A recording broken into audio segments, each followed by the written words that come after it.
Well, it's white snow, it's ice, it's cold.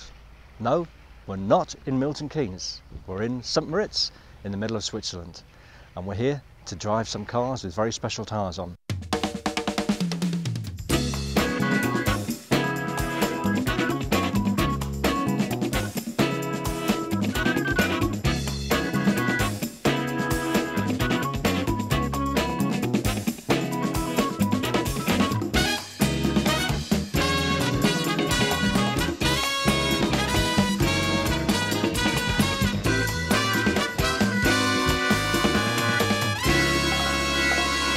Welcome to everybody in Switzerland, in St Moritz, for our Goodyear winter tire session.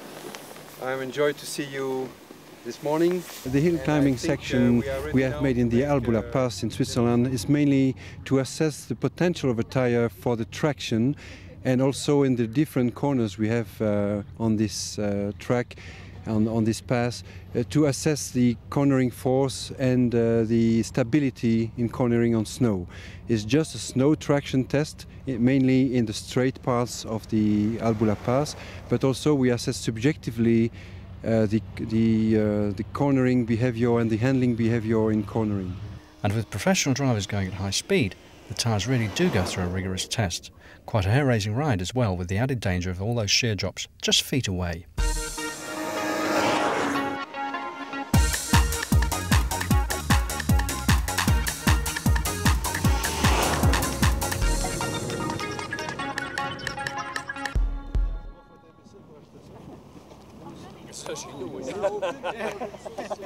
So welcome to Zuos for acceleration braking test. Another vital test performed with the winter tyres is measuring the efficiency of them during acceleration and braking. The times are recorded on a separate piece of apparatus that's attached to the car as it accelerates and brakes on very slippery snow. This is a very important test for us because it assesses really the traction on the flat area, depending on the type of snow we have characterized.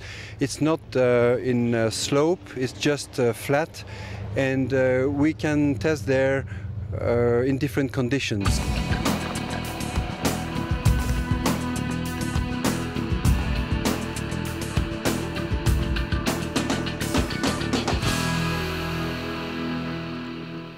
We try to characterize all this type of snow. We are very careful in making the proper characterization in terms of crystals, but in terms of mechanic properties of the snow, the different layers, and the type of packaging of the snow.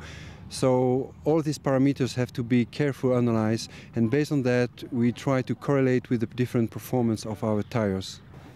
So with the different parameters we have analyzed with our weather station, we can see the evolution of the different crystals on the snow, and to verify that we have the possibility on a very rough characterization with this type of table, with the different picture of the main crystal you can encounter here on the tracks.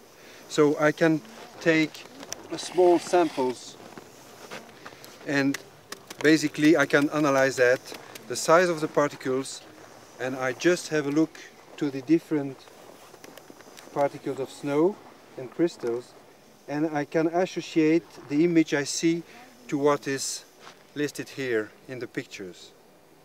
So in this case we have this type of particles available, so it's made fine grains and already wet grains. Also, you have all these meteorological items around the wind speed and the temperature. Is that really essential to your testing as well? Absolutely. All these parameters, they influence, let's say, on an hour by hour, sometimes minutes by minutes, the conditions of the tracks. And we have really, each set we pass, each set of tires, I mean, we put on the car and we test, we have to check if there is no special evolution of the track. And in this respect, we need really to analyze and to know the temperature, the humidity, all these key parameters we can see with this weather station we have on each side. The final very important test is on ice. Not just on an icy road, but on a frozen lake.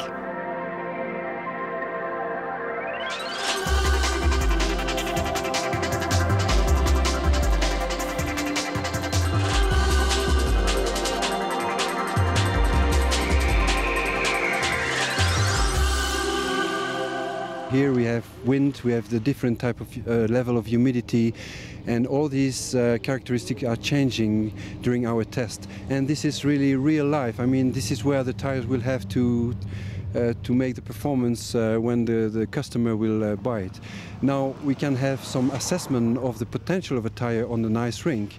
Definitely we do that, but it's not sufficient. We have really to assess the tire on site once the predictive testing have been made. A gentleman who does know a lot more about driving on ice and winter conditions is Luc Gagny, who's the editor-in-chief of Le Mondial Auto. And Luc, obviously this is a bit of a holiday for you, but what are the driving conditions like in Canada? Actually, they would be close to what we have here. Lots of snow on the road, possibility of ice once in a while, black ice, the dangerous one. Conditions similar to here.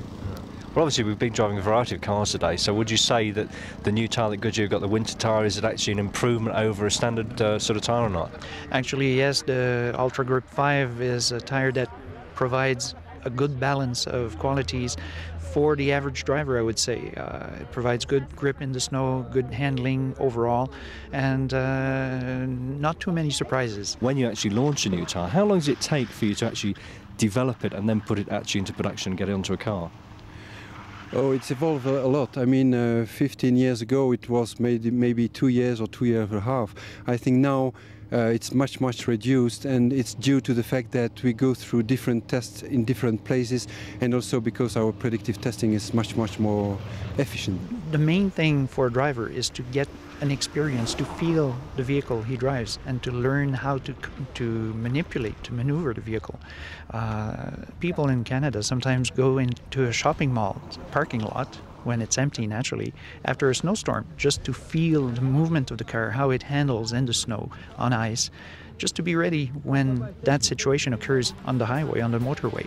So that would be a little advice I would give to any driver.